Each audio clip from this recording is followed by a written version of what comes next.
विक्रम जी पर एक उनके लाइफ स्टोरी पर एक टोटल एक गाना बन रहा है। बायोग्राफी को लेकर, लाइफ का जर्नी को लेकर एक गाना बन रहा है और ये गाना मैं गाने वाली हूँ। चाहत के सफर में हो दिलों के हौसले दे। नमस्कार मैडम। नमस्ते। सिटोंग और विशेष होमस्टे की तरफ से आपका बहुत बहुत स्वागत है। जी शुक्रिया। सबसे पहली बात तो ये है कि मुझे यहाँ आके बहुत अच्छा लग रहा है। मैं लाइफ में फ़र्स्ट टाइम यहाँ आई हूँ और यहाँ आके इतना अच्छा लग रहा है। एक तो यहाँ का एटमॉस्फेयर इतना अच्छा है और इतनी खूबसूरत मतलब पूरा मेरे आसपास जो पहाड़ है और जिस जगह पे मैं हूँ, जिस होम स्टे में मैं हूँ, विशेष होम स्टे, वो नाम ही सिर्फ विशेष नहीं मतलब वैसे ही विशेष ही है क्योंकि यहाँ आके बहुत अच्छा लग रहा है। इतना अच्छा हॉस्पिटैलिटी, इतना अच्छा सबका यहाँ पर जो ओनर है विक्रम जी और साथ साथ इनका जो पूरा टीम है, जो पूरे जो स्टाफ है, सब इतने हंसमुख है, सब इतने अच्छे हैं और इतना अच्छा सेवा जो है हमें मिल रहा है। मुझे बहुत अच्छा लग रहा है और आगे भी मैं यहाँ आऊँगी और मेरे जो फ्रेंड्स है, मेरा जो सर्कल है, उसमें भी जाके मैं इस बात को ज़रूर कहूँगी कि अगर सिटोंग आना है तो डेफिनेटली वो यहाँ पे आए, विशेष होम स्टे में आए। ये तो मतलब एक एक्सपीरियंस होगा। यहाँ आके अगर रहेंगे तो सबके लिए एक एक्सपीरियंस होगा कि किस तरीके से जो है गेस्ट को प्यार दिया जाता है, सम्मान दिया जाता है। ये सीखने वाली बात है।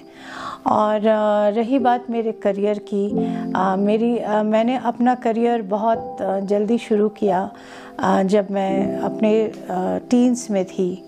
जैसे 12-13 साल में मेरा करियर शुरू हो गया था और मैं जब मुंबई गई तो जाने के बाद मुझे जो पहला ब्रेक मिला था वो नदीम श्रवण ने ब्रेक दिया था मूवी जुदाई के लिए, जो मैंने श्रीदेवी के लिए गाया था। उसमें स्टार कास्ट में थे अनिल कपूर, श्रीदेवी और जॉनी लीवर जी और ऐसे सब बड़े दिग्गज एक्टर्स थे उसमें, और परेश रावल जी।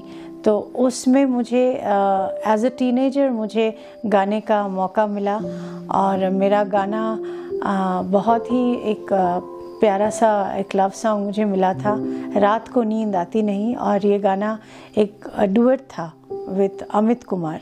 सो इस तरीके से मेरा करियर शुरू हुआ।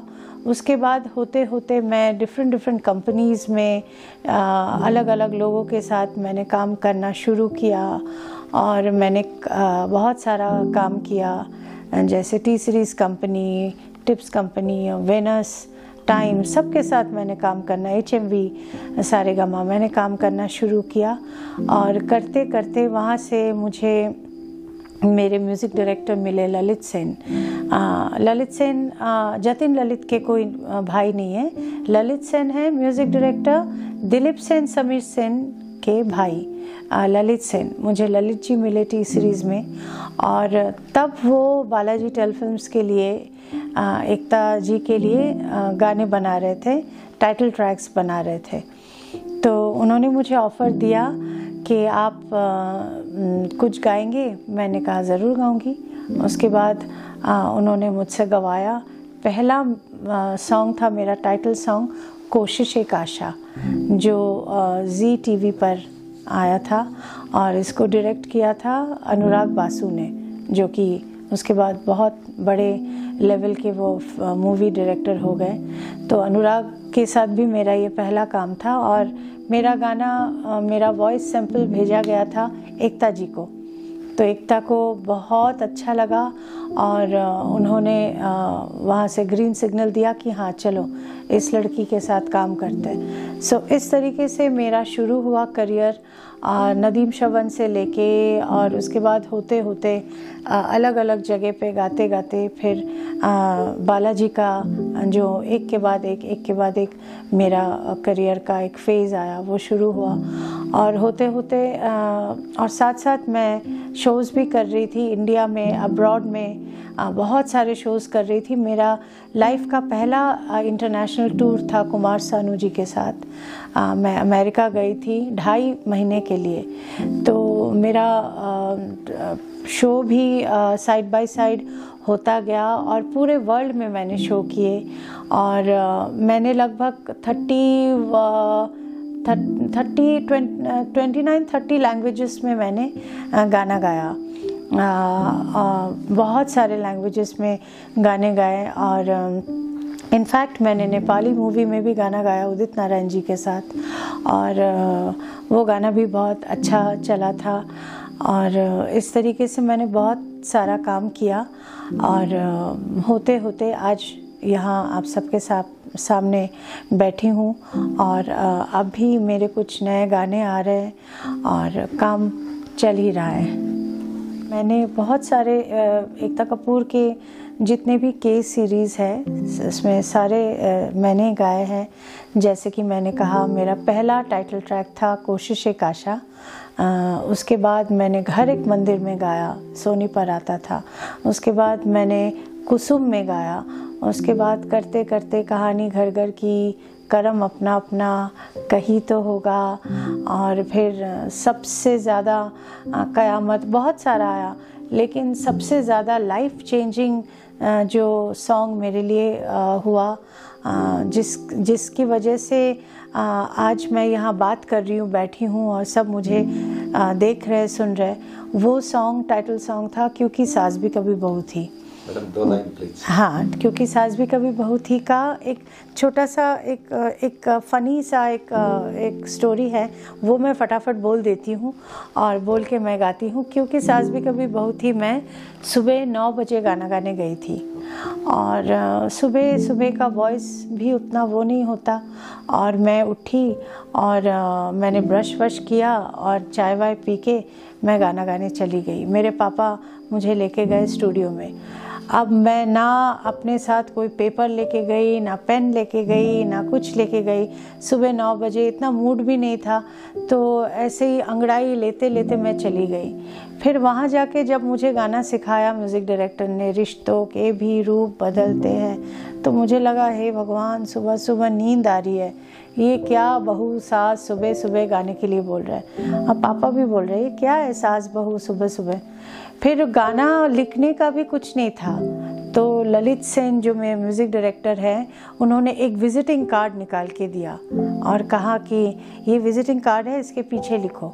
तो मैंने विज़िटिंग कार्ड में गाना लिखा और इस तरीके से मैंने सास भी कभी बहू थी गाया। और तब मैंने सोचा नहीं था कि ये मेरा लाइफ चेंजिंग सॉन्ग होगा।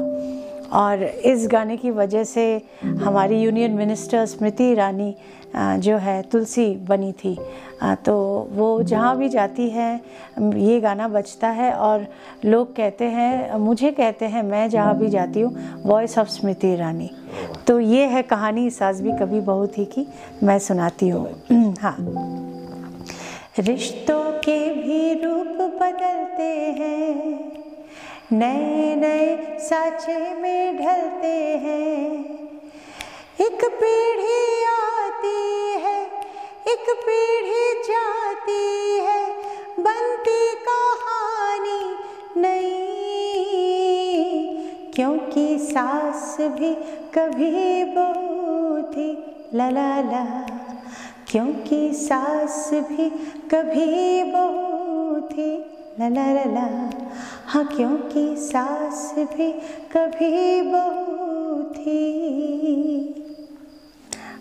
कसौटी ज़िंदगी की भी मैंने गाया, वो भी थोड़ा सा सुनाती हूँ।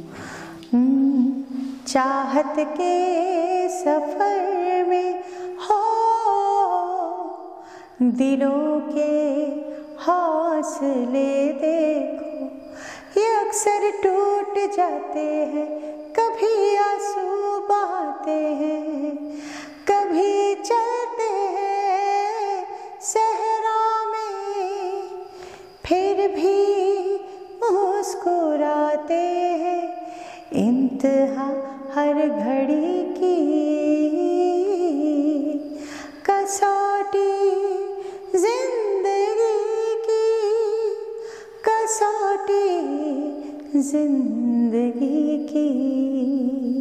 और एक और बात मुझे शेयर करने में मुझे बहुत खुशी मिल रही है, वो ये है कि इस वक्त मैं जहाँ बैठी हूँ सिटोंग के विशेष होम स्टे में, तो यहाँ आने के बाद और ये सब कुछ आज हमने परफॉर्म किया और बहुत अच्छा लगा।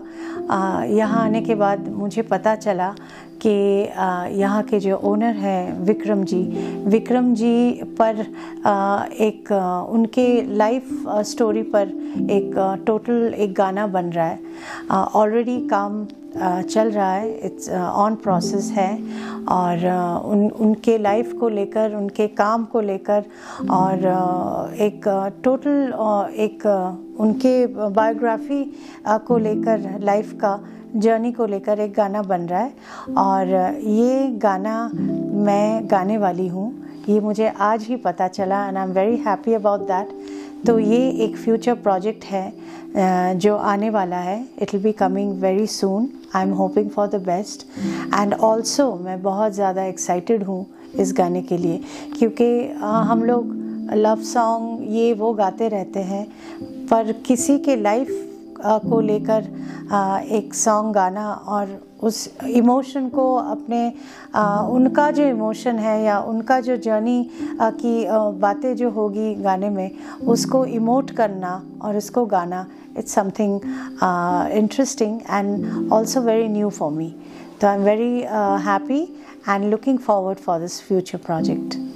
और अब जो सिंगर्स गा रहे हैं या जो अपकमिंग सिंगर्स हैं, उनके लिए मैं इतना ही कहना चाहूँगी। मैं कभी ये नहीं कहूँगी कि बाकी सबकी तरह, सीनियर्स की तरह कि रियाज़ करो, सुर लगाओ, ये सब मैं बिल्कुल नहीं कहूँगी, क्योंकि रियाज़ करना, सुर में गाना, नहीं गाना, ये एक ब्लेसिंग की बात है और अपना हार्डवर्क है, एक ऊपर वाले का भी देन है। बट जो यंगस्टर्स हैं जो गा रहे हैं और जो अच्छा करना चाहते हैं सिंगिंग करियर में, उनके लिए मैं एक ही बात कहना चाहूँगी, चाहे वो मेल हो या फीमेल हो, प्लीज़ प्लीज़ प्लीज़ बहुत ज़्यादा हम्बल बनिए।